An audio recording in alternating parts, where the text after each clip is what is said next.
how are we maximizing the value of virtual events to our sales teams? It's a different skill.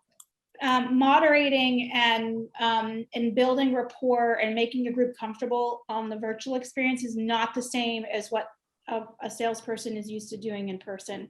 And so what we have done is actually team them with a host who is typically someone on the marketing side who has a different kind of skill set from the salesperson, and they actually host it, and the salesperson is participating as a participant in the session.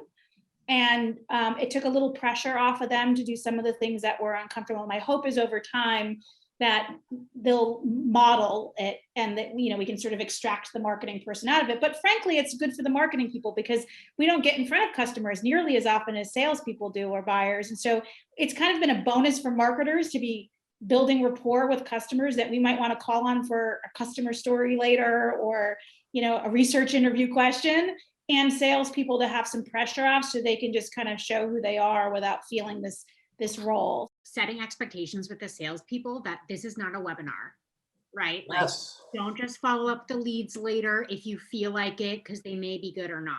Treat this like you were there, in-person event. Say, hey, did you hear when this person said this? Or I heard you say this.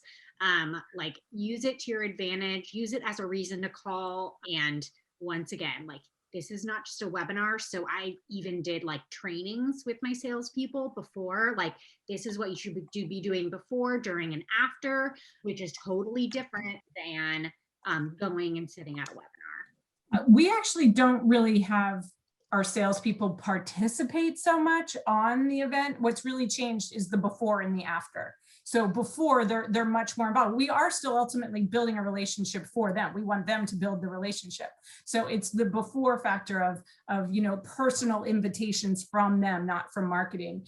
We also get them involved. We also have added, like Samantha said, added a direct mail vendor this year to do gifting, and we have the gifts come from the salesperson. And then, like Sara said, the follow-up after is different, and it's more personal. And you know, in some cases, maybe the gift comes then. And so, yeah, so it's more the before and after for us than the actual event changing the sales from the sales side. When folks are cameras on, you get a glimpse a little bit into their personal life, or is they're just kind of doing their general, oh, I have a newborn, so if you hear something crying, I might have to go, or my dog or my cat. And so we also say to our sales teams, like, hey, you've got a little bit of insight. There are tons of great platforms out there. We have one that we use that they can send e-gift cards. They can send, you know, folks just all kinds of great experiences. So maybe they found out someone's into yoga. They can send them a 30-day, you know, virtual yoga class.